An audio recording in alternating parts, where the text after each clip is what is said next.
back to Unscripted with Jed Snyder. I'm your host, Brett Oldhouse, and we're going to start a conversation today that both of us are very passionate about. Youth sports, are they broken?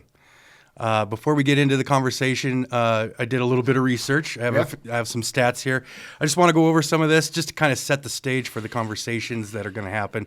This might take one episode. It might take several. We're both passionate about this, and so we'll just start with the stats here. So youth sports in America have quietly become a $40 billion industry, part of a global market that reaches $57 billion. When that money enters the picture, the experience stops being about kids and playing sports. Parents now fund 80% of the entire system, spending an average of $883 per child for house leagues, and often $5,000 to $20,000 per year once travel teams enter that mix. Families don't want to spend that. They just don't want their kids to fall behind either. It's that silent keeping up with the Joneses effect that nobody talks about.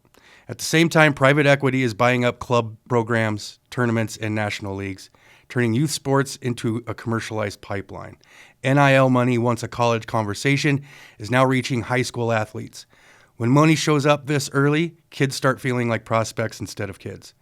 And development is shifting too. Early specialization, choosing one sport at the age of 6 or 7 years old, is now the norm. Even though the research clearly shows it leads to more injuries, more burnout, and worse long-term outcomes. But the system rewards year-round commitment, so families feel trapped in. Then there's geography. In places like Montana, we don't have mega complexes or 12-court facilities. We have school gyms with 2 courts and no seating for parents. We have families driving hours for a single day of games. Travel isn't optional in Montana, it's baked into the system. So when we ask, are youth sports broken, we're not talking about the kids changing.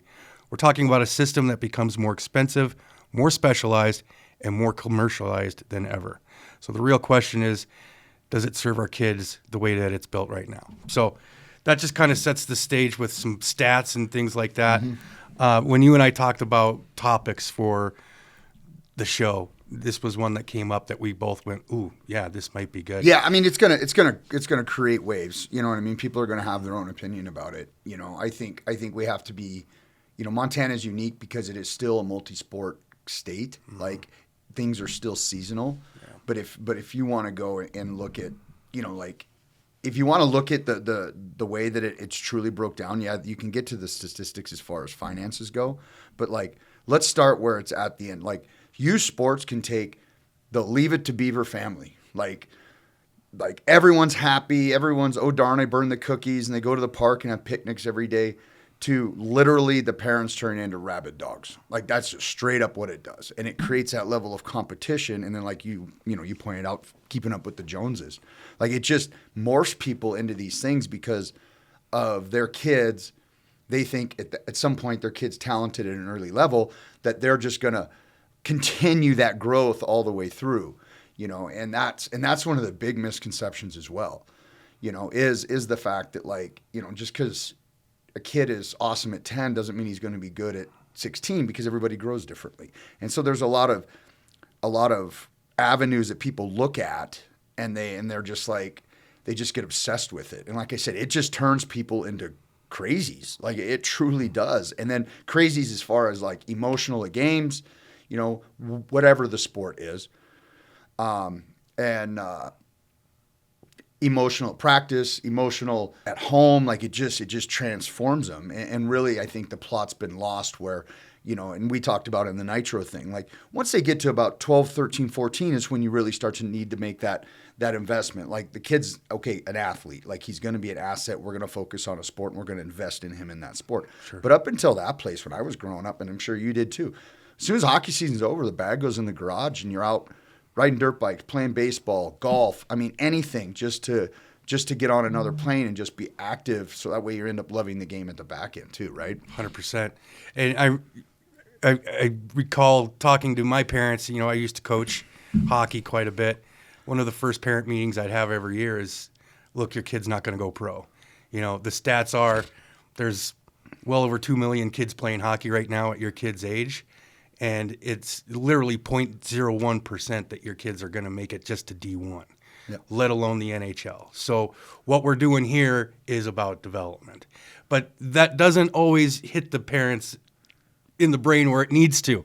They're still in that, no, he's gifted, he's going somewhere, and that can turn parents into monsters. Yeah, 100%. And then you look at the monetary side of it too, right? Like the game has gotten expensive, and it's not, and if you, like, people just look at the registration fees, and it's through everybody. I mean, we can talk about AAA. Like, there's AAA teams in the country that are like $35,000 a year. But if you look at it, there's I think, so when I played AAA, I think there was about 30, right? And there was very minimal cost. But now I think there's like 180 or some shit like that. I mean, Matthew, if you get it, you can kind of pull it up on the screen at some point if you can during this and show it. Like there's like 180 teams, and it's like, do you think the last from 51 down to 180 are truly AAA teams? No, dude, that's money grab. It's money grab. And 1,000%. that's what they're selling is they're selling that 3A status on the jersey, right? Right, that elite. Yeah, and that's just broken. That system is broken. You know, there was back when I played, you either made the travel team, but then the travel team you could also play at the higher level, like the midget level. They would break for high school, and then they would do like tournament teams, and then they would go. You know, your Minnesota does a lot of that with the high school, because when we would go with the 16s or the 15s to Naples and stuff, you'd get during the Christmas time, you'd get like Team Minnesota that would show up. And it would just be all these high school studs, and they would just run gauntlet. And then once the tournament's over, they go back to their high schools. You know, when you've got the smaller markets, that's a lot of what they do. You know, you look at the Wolves model in Bozeman. It's a great model. You know, they're competitive nationally every year, but they play in their local organizations, and then during the times they do it. The Yetis started doing it here, last year? Mm-hmm. Same model. You know, and they're starting to be really successful as well, which is exciting. But and they could probably give a couple of those lower end AAA teams a legit run for their money. You know what I mean? And right. So where does that end? Where does like that? I want that 3A. I'm willing to pay for it. People know they're willing to pay for it, and so they just create it. You know, as opposed to that, I'm going to tell my kid to work his ass off. He's going to make one of the top ones. If he doesn't, he gets cut. We're just not going to create a fucking AAA team so he can say he's AAA. Right. Kid, get back, work harder, and go try again. We've seen that. Oh, 100%. We've seen that. The disgruntled parent that's like, nope, my kid deserves to be playing. Yep. Now, there's organizations that have literally started because of that. 100%. Because a group of parents get together because they think their kids should play AAA. The coaches are wrong. That organization's wrong, and they just go create their own fucking team. Absolutely. You know, and it's like, no, are you benefiting it, or are you just wanting to make sure you compete? And then that team gets put together, and very rarely, I mean, it has happened, that team is competitive. Right. You know? Well, and inside of the stats that I actually didn't read at the beginning is that it's estimated that non-parent or parent coaches and volunteer coaches generate over $100 billion of unpaid labor per year. That's crazy. So these are guys like me, guys like you that volunteer to coach at a certain age in a certain sport. And you've mixed that now with a parent group that has invested tens of thousands of dollars in their child by the time I'm coaching the 14-year-olds who are obviously passionate about their kid playing, who think they need to go somewhere with it, but have also invested all this money. So now me as a coach is taking on that pressure by the parents. And we've seen, I mean, there's videos out there online of parents going amok. Oh, 100%. Like we were just talking before this. Like there's that one where the dude literally, and Matthew, like you said, if you can find this clip and put on, it'd be literally a guy comes out the side door, walks down the ice, and just strokes this, looks like a 15-year-old kid who's reffing right in the face, and then just walks right back off. Holy shit. Like it's just gone like this complete haywire shit, and it's like, whoa, like what do you guys, this is supposed to be about fun, like especially at the younger levels, teamwork, working hard, you know, being coachable, you know, like having discipline, showing up on time. You know, it's about creating a better human as opposed to the athlete part will evolve with them as their bodies develop and whatever. Right. You know, but at the end, like it's just gone like this craziness as far as like parents fighting. Like, you know, like I think Greener just had the President's Day tournament. I would just checked in with him the other day. I'm like, how's it going? He goes, oh, same shit. Parents wanting to beat the shit out of each other. Wow. It's like, okay, I mean, I get emotions run high and stuff and like whatever, but it's just weird. And then you look at the coaching aspect and, you get to those AAA programs and their coaches are full-time. They are. And they're paid. But if you look at like the smaller organizations where your bulk of your coaches is volunteer and they have to, and this is any sport. Like this, I'm just not talking about hockey. This is any sport. This is basketball, this is whatever. I believe, and getting off a little bit off topic, but like I believe even there was a parent at the last Swish thing that the Chamber of Commerce does. Okay. A fan punched a ref. Oh. In basketball. So it happens everywhere. But like, don't quote me on that. I mean, but I believe that was what happened last year. But there's a bunch of this shit that goes down, and it's like, you look at it from a standpoint, yeah, like let the kids have fun. Like, is there going to be issues? Yeah, 100%. But you know what? Like at the end of the day, that coach doesn't need to be called a motherfucker, no matter what sport you're in, if he's volunteering his time. Amen. And that's the thing is like now they're on a point where they've created this fucking massive vacuum. Nobody wants to coach. Nobody wants to ref. Yep. And that is also a massive, massive problem because now you don't want people to do it because they don't want to deal with the fucking parents. 1,000%. That's exactly why I got out of the game, to be honest with you. But I'm not ashamed to say it. Like the last couple parent groups I had, and it's not like the whole group, but it's a couple that can make my season absolutely rotten. Yeah. Right? And it doesn't matter that I tell the parents, hey, I've got a 24-hour policy on something. If something happens during the game or your kid didn't get play time on the power play and you want to yell at me right after the game, I'm not listening to you. We can talk 24 hours after you settle down. That didn't register. So there's several times where me as a volunteer coach is giving of my 4 nights a week plus my weekends traveling. Yeah. And I've got to listen to this. Like, hey, and I say this jokingly, in jest with a lot of people that I talk to, is that, well, I've ruined a few NHL careers in my day. That's really how volunteer coaches feel at the end of the day. Like, what the fuck am I doing? Yeah. Like, this is supposed to be about having fun, teaching kids a game that I'm passionate about, the life lessons that come with it. Yeah. But now suddenly it's about developing little Johnny into becoming a D1 star at the age of fucking 10. But you have to look at it like this, and this is one thing, the analogy I told Bradley when I was with him in Vegas. Like, you got to look at it like this. So, and the example I used was baseball. So, like, you have 5 kids that want to be pitchers. They're 12 years old, right? You got Nolan Ryan.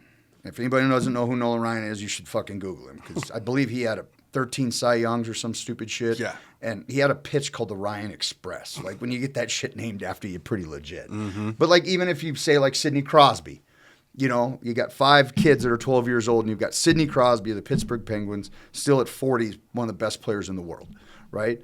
And he's out there telling you how to XYZ, make a play, score a goal, right? Or in Nolan Ryan's case, throw a fastball. You got 5 kids. You've got 2 that are fucking all in, right? Like literally parents are all in. They're quiet. They're sitting there hoping and like this is fucking Nolan Ryan or Wayne Gretzky or Sure. Sidney Crosby. I mean, you got one that the parents are all in, but the kid's half in, and the kid's out there thinking of rainbow unicorns and fucking strawberry milkshakes, right? 100%. But he's still engaged-ish. Right. Okay. You got one that's just running amok, and it's irrelevant. Nobody cares. Family's just like, hey, he's out on the ice. I don't have to worry about him. And he's just spinning off. He's just doing his thing. And then you got the last one who wants to learn from the coach, but then has the parent in the back behind the netting or behind the glass or whatever trying to coach. Uh-huh. And so like that kind of sums it up in that aspect to where like the 2 guys go home that are all involved. Did you have, like, the question should be, especially for the young kids, did you have fun today? Did you learn something? And did you work hard? Yeah. And once the kid says yes, if he doesn't bring it up anymore, go get him a Happy Meal. Mm-hmm. You got the one that they don't really ask, they just go get him a Happy Meal because they know the kid's just having fun, but he's kind of in his own world, right? Sure. And then you've got the guy that whose parent is in the back trying to coach over the coach.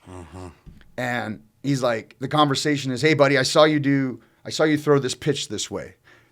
Yeah, dad or mom, like that's how Coach Nolan Ryan told me how to throw the pitch. Yeah, but I don't think you should throw it that way. I think you should do it like this because I watched on YouTube, or back when I played 8th grade baseball, this is what I taught. And it's like, yeah, dad, I understand, or mom, but like Coach Nolan Ryan said to do it this way. Well, I understand that, but that's not how you should do it. Like, that's a fucking conversation, and you know that happens. 1,000%. And it's like that's Sidney Crosby, or that's Nolan Ryan that's teaching your child how to throw a pitch or how to shoot a puck. And like all of a sudden you've become an expert and you're trying to coach them instead of letting that do the job. And that's the convolutedness of it, right? And then that's that whole weirdness. Like, they pay money, they think they have a right, no matter what level it is, to be obnoxious and whatever. And once again, that goes into the nobody wants to fucking coach. Nobody wants to fucking ref because of this. You know, so that's, you know, and you look at a dynamic like that and it's like, wow, like that's literally how it goes. Right. And you're like, well, then the kid that is not involved with his team or the coaches or whatever like that now is not listening to the coach at all. So now he's a disruption. He's not a good teammate. He's not coachable. And he ends up not working hard. And then what ends up happening? They just stop playing. And then you start losing kids the further they go up the ladder. Absolutely. Yeah, for sure. I mean, and you already know the stats because you've been in hockey forever and ever, but most kids playing hockey are done by 12. You know, we see a lot of turnover at the Pee Wee age. And it's probably a lot of that, right? Like, they've specialized too early, right? Specializing meaning they're only playing hockey now. Now they're not playing baseball in the summer or spring leagues. You know what I mean? Like, it's all about hockey, going to hockey camps in the summer, hockey, 365, right? So now we've burned the kid out. On top of parent non-coaches who think they know everything. Yeah, so it's an interesting system, man. Is it broken? Is the whole thing broken? And if so, like, what's the solution here? I mean, it is. I think it's definitely fractured. I don't think it's completely broken. I think it's expanded so fast, you know, and it's like parents don't trust coaches no matter what sport you play in. They don't. And that's lead into this fucking underbelly called advisors and like, which is you know, and there's good guys that are doing it. Like, I'm not saying there isn't, but as a whole, a lot of those in the majority, in my opinion, are bottom feeders.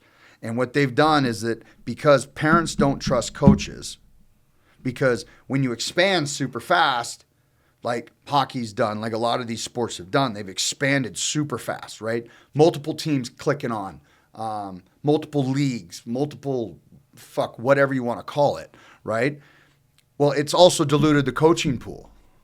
So now, not only your best coaches are still going to be with the top organizations. Like, it's just a fact, right? And then everybody else is going to get everybody else. And now you've got less talented coaches or guys that maybe didn't coach young enough for long enough jumping into these higher positions.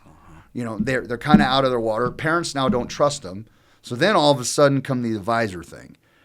And like, I'm going to make sure your kid gets where he needs to go, and you're going to pay me $5,000 a year. And it's like, and all they do is call him once a week, check in with him, and it's bizarre, like, this thing. Like, it's weird on this dynamic, and parents pay for it on top of their fees. So now you've got a AAA player, right? Say he's playing for, I don't know, Car Shield or somebody like that. And they're paying, and their program's legit. Like, They have a legit program, but it's expensive. I don't know what it is offhand, but let's just say it's $30,000 a year, right? And now and now you got to put $5,000 a year on top for an advisor.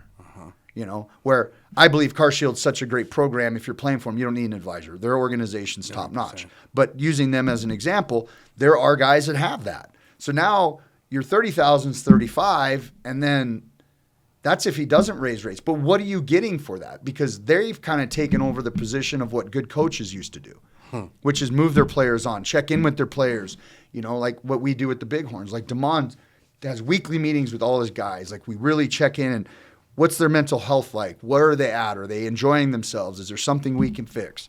You know what I mean? That's what coaching staffs do. And like a lot of these teams, they just don't do that. Or if they do it, it doesn't matter because they've already got somebody on the back end that's doing it. But if a good coach in a good organization, he is taking care of that role, But then again, parents, sometimes they get a bad coach. They don't trust the process. Maybe they don't know the process. Maybe they're not basketball people, or maybe they're not baseball people, or maybe they're not hockey people, And so they don't know where to go, which is cool. But if they don't really care for the coach, they're not going to ask the coach. Right. So, let's get somebody that Not when they're paying an advisor. Well, that's why they go get the fucking advisor. Who then, said advisor, now charges Car Shield a player finder's fee. Some do, yes. Some Right? do, yes. So they charge the parent or they charge but a lot of times those guys have back-ended deals with their buddies on different teams, and we find that a lot in the USPHL right now. Like, a lot of those buddies are paying fees to get players because it's their buddies. So are they actually sending a lot of players to the team that's best for their client, or are they sending players to teams that's paying them the most expensive finder fee? That's the fucking problem. They're not, a lot of times, do they have their kids' best interests at heart? I'm sure. I mean, I would really, really, really hate to think that they don't. That would be fucking shitty. But at the end of the day, like, they've got a player that's hard to place, or they've got a player that's not being called by a lot of teams. Yeah, they're placing them where they're going to get paid for it. They're going to get kickback. That's incredible to me. The subject is so broad, and while you were talking there, I had a thought and I completely lost it. And we got on to advisors. So you're saying that advisors, they either get paid either or? They don't always get paid from both? No. They'll always be paid by the parents. So they'll be on, like, they pay $5,000 a year to have this advisor. Gotcha. Like, and that advisor works for them. Checks in on them regularly, sees how they're doing, checks in with the coaches. And there's some that are legit, and there's some that do a really good job. But the vast majority of them, like they're just in it to make money. They're just filling a vacuum of this coaching thing. Sure. Because once again, parents ruin coaches, which don't want to coach anymore, which bring in less qualified coaches that parents don't trust, created this whole vacuum for, fighting for my child's right, Sure. To whatever he deems. So, okay, just a thought in the moment here, unfiltered, unscripted. Could it be that the parents that are causing the most pressure, could an argument be made that these are the parents that are also investing the most money, that may be thinking about this? And I think about this as a parent myself. Does me investing that money into my child give me the right to... Well, it's fear. I understand that, but when I've got to take out a second mortgage, first of all, so that my kid can play on this team, or as we see in baseball a lot, families are actually selling their homes and buying RVs so that they can avoid all of the hotel stays that they're going to be in for the next 9 months. That kind of pressure from a parent, could this just be how they're acting out? I'm not trying to excuse it, but I also don't want to throw them completely under the bus, because I feel like there's some pressure on them as well. And I think that that's what filters towards the coaches, towards the refs. Is there any accuracy towards that? I would think so. I think it's 100% accurate. I mean, you think about it, dude. You just dump $40,000 in a season in your kid's fourth line. Oh. And especially if you're naive to the sport.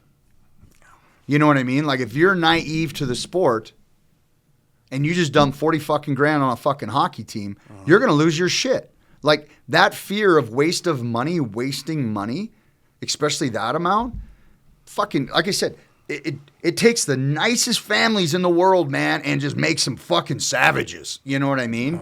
And like, that's the fucking issue. It's not that they're bad people. No one's bad people. No one's in this to do bad. It's just, Sure. It's just the way it transforms. And the more money you get, the more rabid they become. You look at it like this, dude. Your kid plays fucking AAA hockey. Okay, 14, 15, 16, 17, or 18, right? $30,000 a year. That's 120 fucking grand they spent on hockey. That could pay for college. Where you could go and say your kid's fourth line. So, and parents that are just getting into the sport because their kid loves it, doesn't understand that, like, if they're really good at taking faceoffs, they can still make it to the NHL.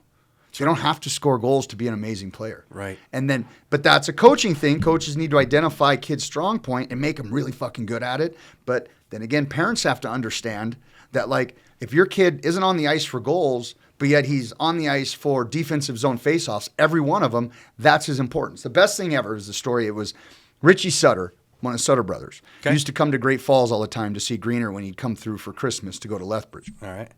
And the year I was coaching up there, Richie showed up, and fuck, man, I was a 20-year NHLer, right? So, like, it was just, the stories were fucking amazing. Like, and he would sit and bullshit and whatever, and he'd come out and practice with us. And one of the things we always talked about, and the players were like, you know, what did you do 18 years in the NHL? He goes, honestly, I stayed in the NHL that long for two things. I could win faceoffs, and I'd block shots and penalty kill. He was on first PK, and I took every defensive zone draw. 18 years in the NHL.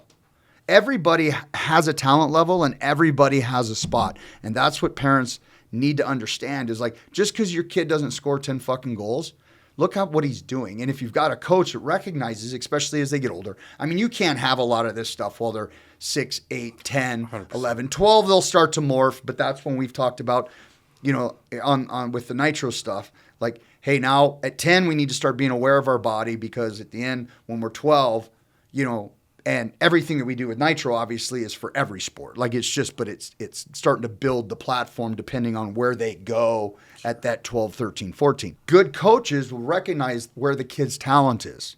Like for me, like when I played, like I was D up until I was about 13. And then I started playing forward. Was never really, I could score goals, but my goals were hard. So, like, when I got with really good coaches, and we'll just use Greener as an example, when I played here in Helena, you know, I was on the first line, you dump the puck in, I go get the puck, and I run through everybody because I was fast and I was big, and I could lay hurtins on D and wear them out. And then I would give the puck to the guys like Brooksy and Blums, who were just skilled as fuck. And then I go sit in front of the net. And you know what? I got a lot of goals because they hit me in the fucking chest with the puck and it went in. You know what I mean? But they were my goals. Yeah. They were just hard goals. Some players are skilled differently, but that doesn't mean that they can't move on and move up the ladder because their skill set's different. But once again, that takes a coach to identify a player and communicate that with the family. Right. Because families that are not their child's sport specific, they don't know. Like, my father played basketball. We talked about that. He wasn't a hockey guy. You know what I mean? Mm-hmm. Like, but the coaches can talk to and be like, listen, like, here's the deal. He is amazing at backward skating.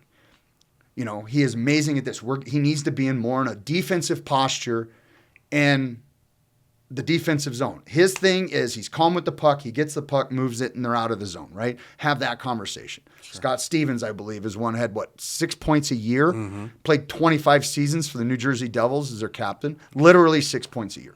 Yeah. But his plus minus was fucking 89. 100%. You know what I mean? So, like, all these metrics play into it, but that comes from the communication with the coaches. But if you're playing for a team that was created because of bitterness or whatever and where you're going, you know, that communication breaks down. You know what I mean? And then the information isn't passed on to give people the idea of, like, hey, like trust the process, work the process. Just because your kid didn't score 5 fucking goals, and it doesn't matter. Look at what he was doing, because this is where I see his strong points, and he will play a lot of minutes if he just handles this. So you're kind of touching on it, and I can't speak to any other sports because I haven't coached in any other sports, but I know that USA Hockey takes coaching education very seriously. There's all kinds of modules per age limit as you go up, everything else. Is it a coaching education problem that a coach can't recognize a skill that a player may have at the Pee Wee level, or I'm still talking about the grassroots areas, right? Like outside of the Triple A's, outside of the elite leagues. Like we're talking just everyday hockey in Helena, right? Is there a misstep in the coaching education programs that doesn't teach a coach how to look for those types of skills? Well, I think they need to look at it from a standpoint of, and I believe Colorado Springs does do it, but like when a player moves up, he needs to be efficient at certain things. And like they move up, but they need to be efficient at, like everyone is so puck focused. Everyone is so puck focused. Like he's got to have a puck in his hand. You got to have a puck in his hand. And it's like, yeah, but 6-8U, they need to start working on their skating, because at the end of the day, I don't know the stat. It's fucking weird, but like Joe Sakic, when he was with the Colorado Avalanche as captain, he'd only have the puck on his stick about 1 minute and 10 seconds a game. Uh-huh. That's it.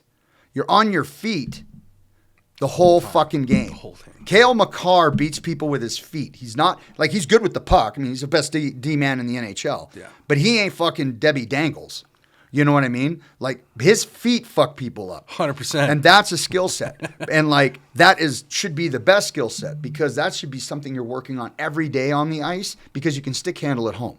Right. So, like, and not that people don't need pucks. They need touches. Of course they do. But they also need to be challenged in their feet. But if you're setting the foundation for skating early on, that they have to be able to cross over before they move to 10U, or to sign off, they still are moving up age-wise.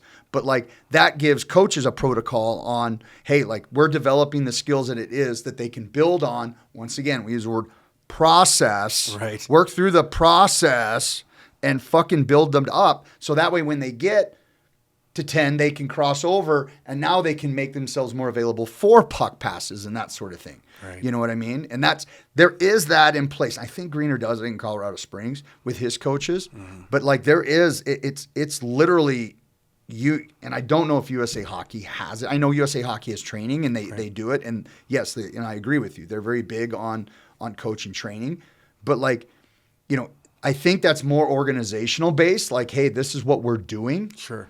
And we need to make sure that each level we're developing, because as the kid gets better, he's having more fun. He's got more buy-in. He becomes more coachable. Like that's the biggest thing. You know what I mean? And I do believe that there is organizations that have that process in place. 100%. So we see with players, and we're just going to talk to the coachability part and the success of said players. And I know that you've seen it as a coach and as a player, and now as an owner. It seems like the guys that are coachable, that didn't specialize in a sport right away, and those two factors are usually lead to long-term success within the sport that they choose. Is that something that you've seen? 100%. So like a great example, and it just came to my mind while you were talking, was Austin Eakers, number 5 for the Bighorns, one of our captains, fucking great kid, great player. Yeah, he is. I think it was his first year at exposure camp when he came, and we were laughing because he plays baseball in Minnesota, or he did. And he shows up, and he hadn't opened his bag since hockey season ended, high school ended. And I think that was his junior year, maybe senior year, I can't remember, but it was like one of the year he had like 80 points in 30 games or something in his high school league in Minnesota. Nice. And he shows up, he hadn't opened his fucking bag. Had not opened his bag since baseball. He got to exposure camp, and I believe he led exposure camp that year with like 10 or 11 goals.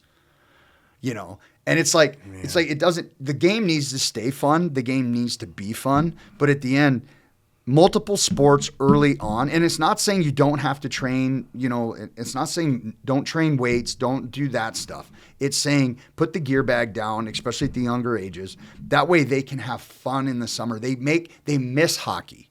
You know what I mean? Like, make them miss the game. And then they go into other things, and now you're developing different hand-eye coordination. You're developing different rotation in the body. And it does. It improves the neurological system of the body, so that way you're putting it on different planes of growth, and it's adapting. And that translates directly into the sport of choice. Which in the science is out there. It's there. I mean, it's not me pulling fucking pixie dust out of the air. Like, the science is out there, especially at early ages. And it also develops other attributes as far as, and you mentioned like injuries, shit like that. Like you stay skating for fucking every day starting at 6 years old, like you can't really physically do a lot of other things. You know, like you start having injuries if you go out and play golf and that sort of shit. You know what I mean? So like having that ability to be able to do multi-sports, especially early on, is huge. I mean, you look at most hockey players play golf. Right. Or they've played baseball until they started specializing in hockey, and then they just continue to play golf in the summer. I've never met a hockey player that doesn't play golf. Right. Exactly. You know, and that's for a reason. It's mechanical. It's still twisting. It's amazing hand-eye coordination, and you got to have a level of skill with it. You know what I mean? And develop over time. For sure. So, yeah, I like that example you gave there, Austin Eaker. Back when I first started coaching, I was in the Bozeman Ice Dogs organization a long time ago. We had a goaltender at 14 years old who was just an absolute stud, and he's been looked at by the WHL. He turns 15 years old. Now he's getting phone calls from very high-level coaches and organizations. And, he's just a great goaltender, but he really loved football. And when he turned 16, he hung up the pads, much to the chagrin of guys like me who are like, dude, this kid's going to be a D1 goalie. There's no question about it. His mechanics are there. His work ethic is there. But he turned it on for football. Went on through Montana State, became a hell of a linebacker, and ended up not drafted, but ended up playing for the New England Patriots for several years. So you become a teammate of Tom Brady, essentially. Yeah. Like, that's a pretty sweet success story, but it speaks to, the type of athlete that he is, right? And the mentality that he brought with him to whichever sport he played. I know he played a lot of sports. He played basketball. He was a great baseball player when he was a kid as well, right? Awesome at hockey. Really good at football. But, he goes sport to sport. And I also know his parents, who didn't always push him into one single thing. They were like, hey, if he's into it this year, great. If not, it's okay. We're just going to let him kind of make the decisions and we'll follow along and support. I thought that was always a really healthy example of how a talented youth player can navigate this system. Oh, big time. And this wasn't very long ago either. Big time. But sometimes kids use hockey as their second sport, and that's okay. But like you said, if that kid's a stud baseball player, right, and that's his path, and he takes hockey in the summer just to play hockey because he doesn't really have a lot of baseball, chances are if he's a stud baseball player, he's going to be a stud hockey player. Yeah. You know what I mean? And he just wants to, he's just in it. But once again, though, if he's high level at one sport, he's going to be coachable. He's going to be a good teammate. He's going to work hard because at the end, that benefits him in his other sport. So it's a correlation all the way through, and it's like, and maybe he doesn't want to play hockey. Maybe he's just cool with I just want to play high school hockey and kick ass and crush and be fucking good all the way through because I'm a good baseball player. But it all carries into itself. You look at the guys that are multi-sport, in the springs and that sort of thing, like chances are they are overall they work hard, they tick all the boxes, right? For being a good athlete. And that's a testament to that as well. And that's not to say that they choose one sport or the other is going to make a difference. I don't believe in that at all. I just believe when he made the switch or she made the switch at 12, 13, 14, that this is my sport of choice, but I really love this sport. You know what I mean? They're going to put the work in regardless because at the end of the day, it benefits the sport of choice. Okay. This is obviously something we could talk about all fucking day. Yeah. For sure. Maybe this is a discussion we can continue into the next episode. Is that something that you would like to do? Or yeah, absolutely. Then we can get some more of our opinions out there. Which, again, it's a system right now that is in flux, right? We still haven't even talked about the finances and big money now coming into sports and things like that, and how that's impacting everything else. You know what I mean? So.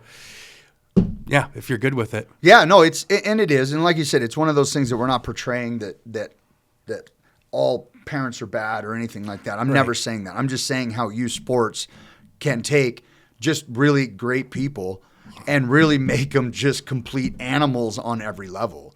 You know what I mean? When it comes to these things. And that's the thing is, but the system has created that as well. So it's not like the individuals are just, my kid all of a sudden plays baseball, now I got to be a fucking asshole. No, it's like the system is just as I guess, responsible for that shift as the parents are for that shift, right? And it kind of pulls them into it and creates this, this kind of swirling.